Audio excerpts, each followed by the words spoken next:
Hello అండి, welcome to సురేతాస్ kitchen అండి. ఈరోజు సురేతాస్ కిచెన్లో మనం చూడబోయే ఇంట్రెస్టింగ్ హెల్తీ డిలీషియస్ రెసిపీ ఏంటంటే కాల్చిన వంకాయ కర్రీ అండి. చాలా టేస్టీగా ఉంటుంది. చాలా సింపుల్గా 5 నిమిషాలు ప్రిపేర్ చేసుకోవచ్చు. ఎక్కువ సమయం తీసుకోదు, ఎక్కువ ఇంగ్రీడియంట్స్ కూడా మనకి అవసరం ఉండవండి.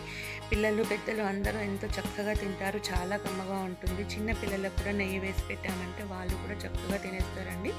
అన్నం, రోటీ, చపాతీ, పుల్కా అన్నిట్లోని కూడా చాలా టేస్టీగా ఉండే కర్రీ. ఈ కాల్చిన వంకాయ కర్రీని ఎలా ప్రిపేర్ చేయాలి ఈరోజు మన సురేతాస్ కిచెన్లో మనం చూసేద్దాం. ముందుగా ఇలా పెద్ద వంకాయ దొరుకుతుంది కదండి షాపులో, అది తీసుకొని స్టవ్ పైన పెట్టి ఇలా అన్ని వైపులకి చక్కగా తిప్పుకుంటూ కాల్చుకోవాలండి. ఇలా కాల్చుకొని దీన్ని కొంచెం చల్లారిన తర్వాత దీనిపైన ఉన్న పొట్టుని మొత్తం ఇలా చాకుతో కానీ లేదా హ్యాండ్తో కానీ తీసేసుకోవాలి. ఇలా అంతా తీసేసుకొని దీన్ని శుభ్రంగా వాష్ చేసుకొని ఇలా ఒక బౌల్లో పెట్టి చక్కగా దీన్ని చేతితో కానీ పప్పు గుత్తితో కానీ మెరుపుకోవాలండి. ఇలా మెత్తగా అయ్యేట్టుగా మొత్తం చేతితో కానీ పప్పు గుత్తితో కానీ మనం మెరుపుకోవాలి. ఇలా మెరుపుకొని దీన్ని పక్కన పెట్టేసుకోవాలి. ఇప్పుడు స్టవ్ పైన ఒక ప్యాన్ పెట్టుకొని ఆ ప్యాన్లో మనము ఒక 2 టేబుల్ స్పూన్ల వరకు ఆయిల్ వేసుకోవాలి. ఆయిల్ యాడ్ చేసుకొని దాంట్లోనే జీలకర్ర, ఆవాలు, పచ్చిశనగపప్పు, కొంచెం మినపప్పును కూడా యాడ్ చేసుకోవాలి. ఇవన్నీ వేసుకొని ఒక 4 పచ్చిమిర్చిని చిన్న ముక్కలుగా కట్ చేసి వేసుకొని దానిలోనే ఒక ఆనియన్ని కూడా చిన్న ముక్కలుగా కట్ చేసుకొని యాడ్ చేసుకోవాలి.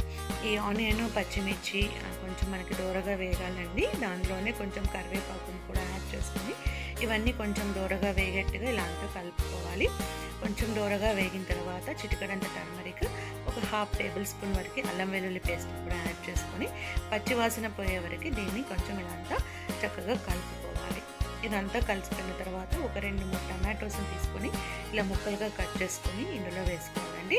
ఈ టమాటో ముక్కలు కొంచెం మనకి చక్కగా మగ్గిపోవాలి. మగ్గిపోవడానికి మూత పెట్టుకొని ఒక 1 సెకండ్ పాటు ఉంచేసి తీసామంటే కొంచెం మగ్గిపోతాయి. ఇప్పుడు దీంట్లోనే రుచికి సరిపడినంత ఉప్పు, రుచికి సరిపడినంత కారాన్ని కూడా యాడ్ చేసుకోవాలి. ఉప్పు, కారం యాడ్ చేసుకున్న తర్వాత అందులోనే మీ రుచికి సరిపడినంత ధనియా పౌడర్ అండి, ధనియా పౌడర్ని కూడా యాడ్ చేసుకోండి.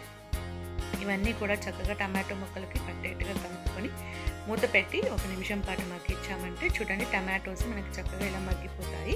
ఇలా మగ్గిపోయిన టమాటోలోనే మనం ముందుగా గుజ్జు చేసి పెట్టుకున్నాం కదా వంకాయని, ఆ వంకాయ గుజ్జు మొత్తం వేసి ఇలా అంతా చక్కగా కలుపుకోవాలి. ఉప్పు, కారం, టమాటోస్ మనకి వంకాయకి పట్టే విధంగా మనం మూత పెట్టుకొని 1 నిమిషం పాటు ఉడికించామంటే చూడండి వంకాయ గుజ్జు కర్రీ చక్కగా రెడీ అయిపోతుంది. పైన అంతా ఇలా ఆయిల్ పెట్టుకుంటుంది. ఈ సమయంలో కొంచెం కొత్తిమీరను వేసుకొని ఇదంతా ఇలా కలుపుకొని స్టవ్ కట్టేసుకున్నామంటే సరిపోతుందండి. ఎంతో టేస్టీగా మనకి వంకాయ గుజ్జు కర్రీ రెడీ అయిపోయినట్టే. దీన్నంతా ఇలా ఒక బౌల్లోనికి ట్రాన్స్ఫర్ చేసుకుందాము. చాలా సింపుల్గా మనము 5 నిమిషాల్లో ఈ కర్రీని ప్రిపేర్ చేసుకోవచ్చండి. ఎంతో రుచిగా ఉంటుంది. మనకి అన్నిట్లోని కూడా చాలా యూస్ఫుల్గా ఉండే రెసిపీ.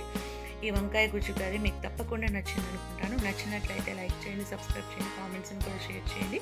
వీడియో చివరి వరకు కూడా వాచ్ చేయండి. ఓకే అండి, థ్యాంక్ యూ ఫర్ వాచింగ్.